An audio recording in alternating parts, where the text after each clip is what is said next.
مالك عمدة بيومي زعلان وليه؟ زعلان من كل حاجة يا عبد والله يابا. زعلان من كل حاجة. ليه زعلان؟ زعلان على اللي بيحصل في نفسيني، زعلان على اللي بيحصل حواليني، زعلان على اللي بيحصل في فلسطين وغيره، زعلان على البشر من البشر والله يا عبد، زعلان من البشر من البشر. هنعملوه دلوقتي. هنعمل العمل عمل ربي، العمل عمل ربي. ما نحن لو نتقوا الله وناخدوا بالني من كل حاجة حواليني ونتعظ على اللي معاه يحصل، نخاف على نفسي، نخاف على دولتني، نخاف على رئيسني، نخاف على كل حاجة حواليني، تخاف على أهل بيتك، تخاف على أرضك، تخاف على شغلك، تخاف على عملك. كل واحد لو يخاف من ربنا هيخاف من العمل اللي هو بيشتغل فيه. لكن احنا والله لا متعظين من اللي حواليني ولا ما متعظين مع الدنيا اللي بيحصل فيها دي يا عبد. نعمل ايه في اللي ما يضربوا في فلسطين دول؟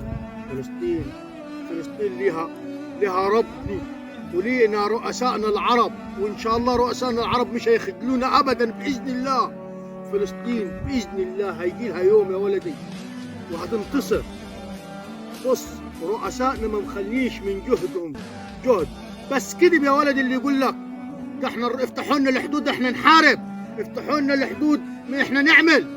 والله العظيم لو رئيسك فتح لك الحدود ما في واحد طالع، لكن رئيسك عامل الصح وعامل عارف انه ايه عقلها في النهايه.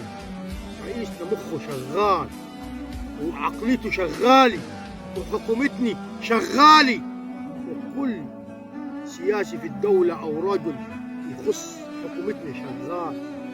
خلينا ما بعد فلسطين ولا دي، خلينا في أنفسنا وربنا يتولاها وربنا معاه. في البشر تعبان ديتي، البشر اللي مؤاخذة اللي بينم وراه، اللي معيزني اللي كتير يا عبدو كتير. أحكي لك إيه ولا إيه؟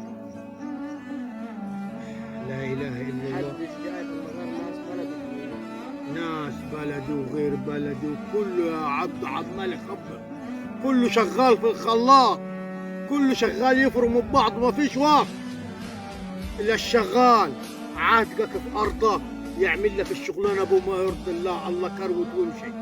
اللي شغال في وظيفه حكوميه امضي وخلص، اللي شغال على جرار ولا شغال في ارضه ولا شغال عاوز كل حاجه في استعجال.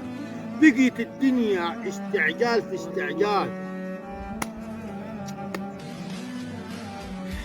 ربنا يكون في عوننا، ربنا يكون في عوننا يا عبد ونسيبوها.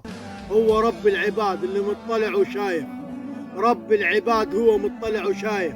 حسبي الله ونعم الوكيل، حسبي الله ونعم الوكيل، حسبي الله ونعم الوكيل. مال الحر والاجواء دي عمرنا ما شفناها في الصعيد، وعمرنا ما شفناها في غير الصعيد، وعمرنا في اي محافظه من محافظتنا ما شفناها الاجواء دي. ده غضب من ربنا يا ولدي، ده غضب من ربنا وعلينا الاتعاظ.